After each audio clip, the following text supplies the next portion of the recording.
नमस्कार दोस्तों, मौर्य टेक्निकल 25 में आप सभी का स्वागत है। इस वीडियो में हम आपके लिए लेकर आए हैं बीएस पीएचसीएल के प्रीवियस ईयर रीजनिंग के क्वेश्चन जो कि 4/11/2018 में शिफ्ट 2 में आए हुए हैं। आते हैं हम पहले क्वेश्चन की तरफ। पहला क्वेश्चन अगर हम ध्यान से देखें तो क्या दिया है, एक सीरीज दी हुई है और इसमें हमें क्या करना है, मिसिंग टर्म फाइंड करना है। ठीक है, तो सबसे पहले हम इस प्रकार के सवाल को देखते हैं तो क्या करेंगे, सबसे पहले ऑब्जर्व करेंगे और देखेंगे कि इसमें क्या है, जो भी सीरीज है तो अगली संख्या किस कितने के अंतराल से आगे बढ़ रही है। अगर अंतराल अगर छोटा छोटा करके आगे बढ़ रहा है तो सबसे पहले हम इसमें क्या करेंगे, कॉमन डिफरेंस यानी कि अंतर फाइंड करेंगे। क्रमिक संख्याओं को क्या करेंगे, अंतर फाइंड करेंगे। तो सबसे पहले देखेंगे तो इसमें क्या आ जाएगा, यहाँ पे 20 आ जाएगा, फिर यहाँ 28, फिर कितना आ जाएगा 36, फिर कितना हो जाएगा 44 और 52। यानी कि अगली संख्या जो भी आएगी यहाँ पे होगी उससे हम इसको माइनस करेंगे, फिर यहाँ जो डिफरेंस आएगा उसको क्या करेंगे, प्रीवियस संख्या में क्या करेंगे, जोड़ देंगे तो हमारा आंसर हो जाएगा। तो सबसे पहले ध्यान से देखते हैं तो क्या कर रहा है, जो भी डिफरेंस है उसमें क्या है, 8 की बढ़ोतरी हो रही है, यानी कि 20 हो रहा है, फिर 28, फिर 36, फिर 44, 52, यानी कि फिर इसमें अगर 8 जुड़ेगा तो यहाँ पे क्या हो जाएगा 60। तो मिसिंग टर्म फाइंड करने के लिए हमें क्या करेंगे, प्रीवियस संख्या जो 197 दे रखा है उसमें क्या कर देंगे, 60 जोड़ देंगे तो आंसर क्या हो जाएगा 7, 9 × 15 और 1 और 1 2, 257। 257 क्या हो जाएगा, ऑप्शन डी। ऑप्शन डी क्या हो जाएगा, राइट आंसर। अगला क्वेश्चन है, सबसे छोटी संभव 6 अंकों की संख्या 7 से विभाजित है, यानी कि 6 अंकों की सबसे जो छोटी संख्या है 7 अंकों से विभाजित है, बाकी शेष का वर्ग क्या होगा, यानी कि 6 अंकों की सबसे छोटी संख्या है। ठीक है, इसको हमें क्या करना है, 7 से विभाजित करना है, और 7 से अगर विभाजित करने पे क्या करेंगे, जो भी शेष आएगा तो उसका हमें स्क्वायर फाइंड करना है। तो सबसे पहले हम इसको डिवाइड करके देख लेंगे कि इसका क्या शेष क्या आ रहा है। ठीक है, 7, ठीक है, 0, 2 0 खत्म हो गया, 7 चौके 28, 2 0, 7 दूना के 14, 6 0 और 7 8 है 56, 4 0, 7 5 35, यानी कि रिमाइंडर क्या आ रहा है 5। तो हमें क्या पूछ रहा है, शेष का वर्ग क्या होगा, यानी कि 5 का वर्ग पूछ रहा है, तो 5 का वर्ग क्या हो जाएगा 25। तो क्या हो जाएगा, D is the right answer. अगला क्वेश्चन है, दिए गए चित्र में कितने आयत हैं। तो आयत क्या है, एक प्रकार का चतुर्भुज है, और आयत की परिभाषा क्या होती है, 4 भुजाओं से घिरी हुई आकृति जिसके आमने सामने की भुजाएं क्या है, बराबर हो, पैरेलल हो, लेकिन सारी भुजाएं बराबर न हो, और क्या प्रत्येक कोण 90 अंश का हो। तो हम देखेंगे कि एक आयत क्या है, ये है, फिर एक नीचे है और एक पूरा है, 3 है, ये 3 हो जाएगा, फिर यहाँ से भी 3 हो जाएगा, तो टोटल कितने हो जाएंगे 6। और फिर ध्यान से देखेंगे तो एक ये भी है आयत बड़ा वाला, तो क्या हो जाएगा 6 + 1, तो आंसर कितना हो जाएगा 7। Answer D. नेक्स्ट क्वेश्चन, दिया है कि सुनील 10 रुपए में 6 कलम खरीदता है, यानी कि सुनील क्या कर रहा है, यहाँ पे रुपया हो जाएगा, 10 रुपए में पेन, ठीक है, कितना खरीद रहा है 6, और इन्हें 6 रुपए में 6 रुपए की कीमत पर क्या है 4 कलम बेच देता है, 4 कलम बेच देता है, यानी कि पेन की जगह हम 4 लिख लेंगे और 6 रुपए, यानी कि यहाँ पे ये क्या हो जाएगा सीपी, यानी कि कॉस्ट प्राइस, और ये क्या हो जाएगा SP, selling price. Cost price यानी कि क्रय मूल्य, सेलिंग प्राइस यानी कि विक्रय मूल्य। ठीक है, लिखा है कि सुनील के लिए नुकसान या लाभ कितना प्रतिशत का है, यानी कि ये पूरी प्रक्रिया में कितने % का लाभ या नुकसान हो रहा है सुनील को। तो सबसे पहले नुकसान या लाभ देने के लिए देखने के लिए हम सबसे पहले इसमें क्या करेंगे, जो भी आर्टिकल है यानी कि जो पेन है, ठीक है, कलम, इसको क्या करेंगे पहले बराबर कर लेंगे, तभी तो हमारा कितने कलम बेच रहा है तो कितने रुपए में बेच रहा है, और कितना कलम खरीद रहा है कितने रुपए में, ये पता चल जाएगा, तो यानी कि कॉस्ट प्राइस पता चल जाएगी, सेलिंग प्राइस, तो हमें क्या कर लेंगे प्रॉफिट निकाल लेंगे। तो सबसे पहले 4 और 6 का एलसीएम कितना हो जाएगा 12, तो हम इन दोनों को बराबर कर लेंगे, यानी कि इसमें 2 से गुणा कर लेंगे और इसमें 3 से, तो यहाँ भी 2 से गुणा हो जाएगा और इसमें 3 से। तो सीपी कितना हो जाएगा 20 और एसपी कितना हो जाएगा 18। यानी कि जो सेलिंग प्राइस है कम है और कास्ट प्राइस ज्यादा है। तो इस अगर हम जितने में खरीद रहे हैं लेकिन उससे कम में बेच रहे हैं तो हमें क्या होगा, हानि होगा।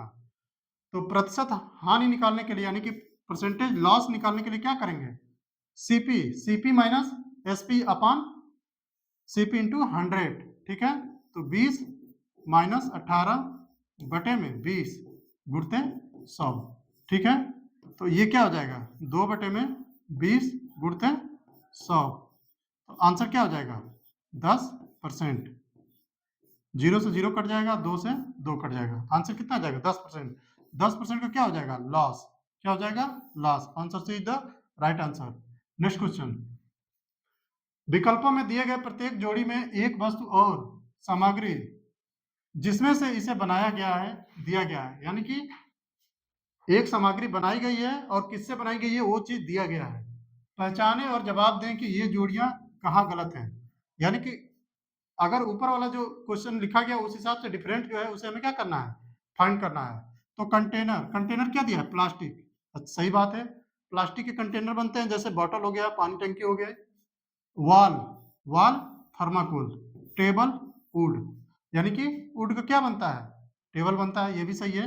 कॉपर वायर, कॉपर से क्या बनता है वायर बनता है, इलेक्ट्रिक जो भी घर की वायरिंग वगैरह होती है। लेकिन जो वॉल क्या है थर्माकोल का नहीं बनता है। अगर वॉल किसका बनता है कंक्रीट, और या तो कंक्रीट का बनता है या फिर ब्रिक्स वगैरह का बनता है। तो आंसर क्या हो जाएगा B is the right answer. Next question, निम्नलिखित 4 विकल्पों में से एक का चयन करें। किसका करना है, एक का चयन करें जो दूसरी जोड़ी को पहली जोड़ी के अनुरूप बना देगा।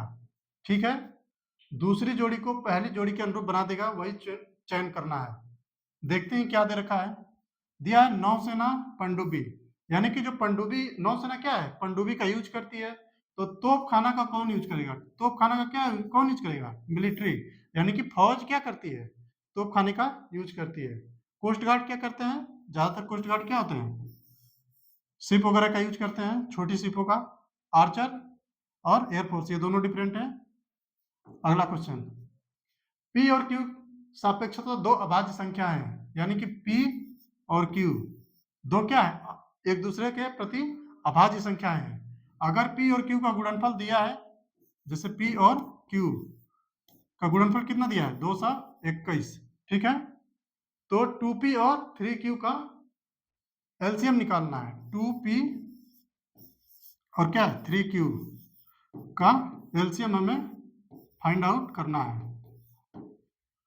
तो सबसे पहले देख लेंगे कि जो 221 है ये किन दो अभाज्य संख्याओं से मिलकर बना है। तो सबसे पहले हम क्या करेंगे इसका गुणनखंड निकाल लेंगे। 221 को किससे क्या 3 से करेंगे, तो 3 7 21 से 11 नहीं कटेगा।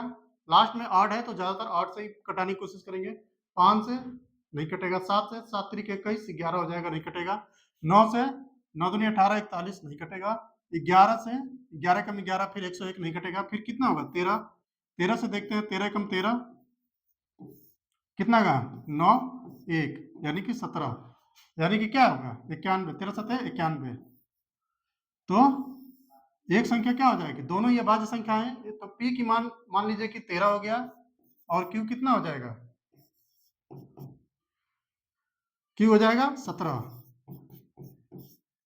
अब दिया है कि 2p और 3q का एलसीएम निकालना है। यानी कि 2p करेंगे तो यहाँ पे 2 गुणते 2 तो कितना हो जाएगा 26 और 3q यानी कि गुणते 3 17 तिया 51। अगर इसमें देखा जाए तो ये भी अभाज्य ये भी सारे क्या हैं अभाज्य हैं। तो अगर हमें एलसीएम निकालना होगा तो क्या करेंगे सभी का मल्टीप्लाई कर देंगे। ठीक है, एलसीएम 2p 3q तो क्या हो जाएगा 2 इंटू 3 इंटू 13 इंटू 17। तो इसका आंसर क्या हो जाएगा 2 3 6 3 18 18 7 126 यानी कि लास्ट में 6 आ रहा है। तो क्या हो जाएगा बी द राइट आंसर 1326। ठीक है, अगले क्वेश्चन की तरफ आते हैं। निम्नलिखित 4 विकल्पों में से एक का चयन करें जो दूसरी जोड़ी को पहली जोड़ी के अनुरूप बना देगा। यानी कि दूसरी जोड़ी को पहली जोड़ी के अनुरूप बना देगा ऐसा विकल्प हमें चुनना है। तो दूसरी जोड़ी क्या है अधिवक्ता और वकील, यह दोनों क्या एक तरफ से सिनोनिम्स है, यानी कि समानार्थी शब्द हैं। तो उसी प्रकार हमें फाइंड करना है किसान, यानी कि यहाँ पे कौन सा ऐसा वर्ड होगा उसका भी मतलब किसाने माना जाएगा। तो ठीक है, एक है कॉबलर यानी कि मोची। मोची क्या आता है, जहां तक जो जूते का बनाता है या सिलता है वो क्या हो गया मोची। कारपेंटर जो लकड़ी का सामान बनाता है। जज कोर्ट में होते हैं जो न्याय सुनाते हैं, फैसला देते हैं। और प्लाउमैन, प्लाउमैन क्या हो जाएगा, यानी कि जो हल वाला। कोई भी व्यक्ति अगर हल लिए रहता है या हल का यूज करता चलाता है वो क्या होता है, जनरली किसान होता है। ठीक है, तो क्या हो जाएगा answer D. D is the right answer. Next question की तरफ हम आएंगे। दिए गए चित्र में कितने आयत हैं, यानी कि इसमें हमें आयत फाइंड करना है। आयत क्या होता है, चार भुजाओं से घिरी हुई आकृति है जिसके आमने सामने की भुजाएं बराबर और पैरेलल होती हैं। सारी भुजाएं बराबर नहीं होती हैं। स्क्वायर भी आयत हो सकता है पर आयत स्क्वायर नहीं हो सकता है। और प्रत्येक कोण क्या होगा 90 अंश का। सबसे पहले हम देखेंगे फिगर में ध्यान से। फिगर के अगर एक हिस्से को ध्यान से देखा जाए तो इसमें क्या है, एक ये है और एक ये है, दो। ठीक है, तो यहां से दो मिल रहा है। एक अगर चार हिस्सा है, चार से दो मिलेगा तो दो, दो चार, दो छह, दो आठ, यानी कि चारों अगर हम घूमेंगे रोटेट करेंगे तो कितना हो जाएगा, 2 इंटू 4, तो कितना हो जाएगा 8। फिर अगर ध्यान से देखेंगे तो एक ये बाहर बाहर बड़ा वाला है और एक अंदर बड़ा बड़ा छोटा वाला, तो क्या हो जाएगा, दो हो जाएगा। अगर इसी फिगर को अगर हम और ध्यान से देखें तो ये वाला अभी हमने काउंट नहीं किया, ये एक ये हो जाएगा। और फिर अगर इसी को बढ़ा दिया जाए तो एक बाहर बाहर ये हो जाएगा दो। और ये तो दो मिल गया, लेकिन अगर इसी चीज को हम सिमेट्री देखेंगे तो नीचे भी है, राइट में भी है और लेफ्ट में भी है। तो टोटल कितना हो जाएगा, दो, चार, छह और आठ, यानी कि 2 इंटू 4, तो 8 हमें फिर और मिल गया। ठीक है, अब देखा जाएगा तो ये वाला पूरा डायग्राम खत्म हो गया। अब इसमें देखा जाएगा तो एक ये बड़ा वाला है और एक ये बड़ा वाला, लेकिन अगर दोनों को भी मिला दिया जाए तभी भी एक आयत बनेगा। तो टोटल कितने हो जाएंगे, एक, दो और एक, तीन, टोटल कितना हो जाएगा, तीन। तो और कोई ध्यान नहीं आ रहा है तो आप पहले इसको जोड़ के देख लेंगे। 8 2 10, 18 3 21, टोटल कितना हो रहा है 21। आंसर में देख लेंगे सबसे ज्यादा क्या 21 है, तो क्या हो जाएगा which the right answer. Next question है, अगला क्वेश्चन दिया है पी और एन, सॉरी एम और एन क्या है, विवाहित जोड़े हैं, यानी कि पति पत्नी है। पी और क्यू भाई हैं। ठीक है, पी और क्यू ये दोनों क्या है, आपस में भाई हैं। पी एम का भाई है, दिया है कि पी किसका भाई है, एम का भी भाई है, क्यू का भी है, लेकिन साथ में क्या है, एम का भी भाई है। तो क्यू एन का क्या लगता है, यानी कि क्यू एन का क्या लगेगा, ये हमें पूछ रखा है। क्योंकि ये तीनों एक ही पेरेंट्स हैं तो आपस में अगर ये अगर मान लीजिए कि फीमेल भी होगा तभी भी क्या हो जाएगा, ये दोनों भाई और ये बहन हो जाएंगे। लेकिन ये दूसरे हैं, यानी कि इसकी शादी इससे हुई है तो ये क्या है, इसके पेरेंट्स के नहीं है, ये मतलब आपस में भाई बहन नहीं है। तो ये क्या हो जाएगा, एक तरह से मान लीजिए कि ये इसका भाई है, ये भी भाई है, और ये जो दूसरा रिलेशन है तो उससे अगर हम यहाँ पे देखेंगे तो क्या हो जाएगा, या तो साला होगा या तो देवर होगा। अगर मान लीजिए कि ये मेल है तो ये क्या हो जाएंगे, साले हो जाएंगे। ठीक है, क्योंकि यहाँ पे क्या हो जाएगी, इसकी वाइफ हो जाएगी, वाइफ के भाई क्या हो जाएंगे, साले। लेकिन अगर ये फीमेल है तो क्या हो जाएंगे, अगर छोटे हो जाएंगे तो देवर। तो आंसर क्या हो जाएगा, ब्रदर इन लॉ। तो क्या हो जाएगा, ए इज द राइट आंसर। आज के लिए इतना ही, थैंक यू।